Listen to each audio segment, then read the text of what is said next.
Bismillahirrahmanirrahim. Assalamualaikum warahmatullahi ta'ala wabarakatuh. Alhamdulillah. Ada beberapa pertanyaan lagi yang masih mungkin terbesit di dalam benak-benak para muslimun, para orang-orang mukmin yang mungkin mempunyai keinginan untuk mendalami ilmu akidah atau tentang sirah Rasul Shallallahu Alaihi Wasallam, tentang hal yang berkaitan pada Isra dan Mi'raj, yang sangat berkembang, yakni bahwasanya apakah Rasul Shallallahu Alaihi Wasallam itu ketika Isra dan Mi'raj hanya menggunakan rohnya saja, atau Isra Mi'raj juga menggunakan tubuhnya. Saya rasa masalah ini mungkin ada khilaf. Cuma menurut mazhab ahli sunnah wal jamaah dan apa yang saya ketahui secara dhannun ghalib daripada mazhab ahli sunnah wal jamaah, Rasul Shallallahu Alaihi Wasallam itu Isra dan Mi'raj menggunakan tubuhnya juga. Bukan hanya menggunakan bukan hanya menggunakan rohnya. Dan banyak kalau kita melihat kalau kita melihat sejarah Rasul Shallallahu Alaihi Wasallam dulu itu, ketika saya belajar Fiqh Sirah Nabawiyah karangan Syekh Said Ramadan Al-Buti, guru saya Syekh Muhammad bin Abdullah bin Basri Sekof, salah seorang ulama sepuh daripada Yaman yang saya anggap sangat jenius sekali. Saya hanya beberapa kali bertemu orang jenius, di antaranya adalah Syekh bin Basri dan Syekh Said Foda ini. Ketika beliau itu menjelaskan mengajar kita tentang Sirah Nabawiyah, beliau itu mengatakan bahwasanya apa yang terjadi pada Rasul Shallallahu Alaihi Wasallam, syakkus sadr. Rasul kan pernah dibelah dadanya untuk membersihkan hal-hal yang ada yang mengatakan untuk membersihkan kotoran atau apa, tapi saya rasa itu pendapat yang salah, karena Rasul sudah suci. Terus kalau memang sudah suci, untuk apa beliau itu dibelah dadanya? Syekh bin Basri ketika itu, Muhammad bin Basri As-Segaf, mengatakan itu persiapan bagi Rasul Shallallahu Alaihi Wasallam untuk Isra dan Mi'raj, bahwasanya hal itu dibuat kepada Rasulullah oleh malaikat, agar Rasulullah nanti ketika Isra dan Mi'raj menggunakan tubuhnya itu kuat. Dan syakkus sadr ini bukan hanya terjadi sekali, tapi beberapa kali. Memang untuk prepare kejadian yang sangat dahsyat sekali terhadap manusia. Karena kalau kita melihat bagaimana baurok, tunggangan Rasul itu namanya baurok. Bukan burok, tapi baurok. Ba, waw, rok, kof, diambil daripada kata-kata barkun yang maknanya kilat. Kilat ini dia kan cahaya, kan, kecepatan cahaya seperti katanya Einstein itu, seingat saya ketika saya masih di SD, itu 300.000 km per second, per detik. Kita kan sering naik sepeda motor, naik mobil. Saya kalau di tol Tulungagung ke Semarang, kan kadang-kala tolnya itu ada yang menurun, kan. Itu kalau saya itu kecepatan sampai 150 terus 60, saya tuh kaget, dredeg. Langsung saya rem sampai 100 lagi, karena kadang-kala kita tidak bisa mengendalikan mengendalikan mobil dalam keadaan cepat. Kalau Anda naik sepeda motor dalam kecepatan 200 km per jam dan Anda tidak memakai helm, mata Anda bisa pedih. Tidak akan bisa untuk membuka mata Anda. Dan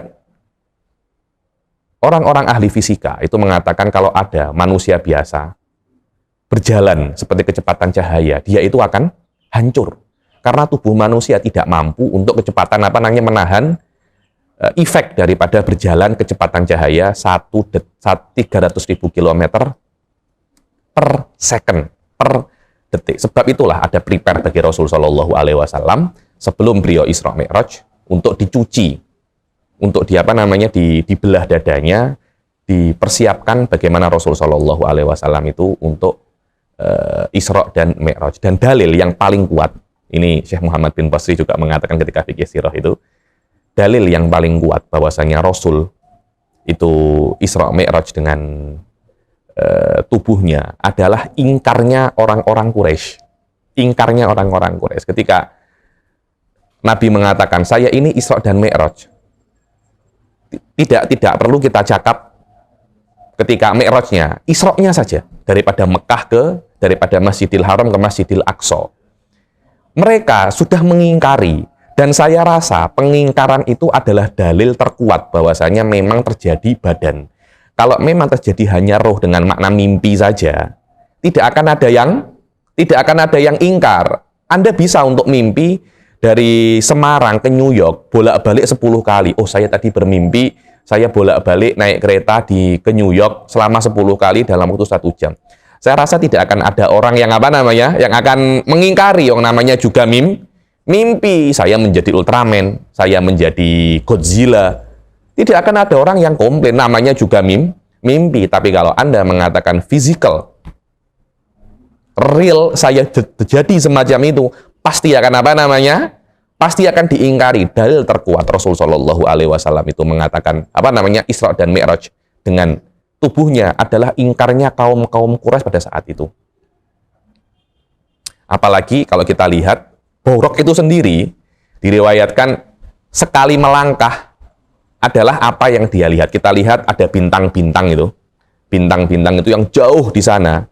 Itu nampaknya tidak terlampau jauh, tapi itu mungkin kalau Anda melihat, itu kalau Anda lalui, itu mungkin jutaan tahun cahaya atau minimal tahunan kecepatan cahaya.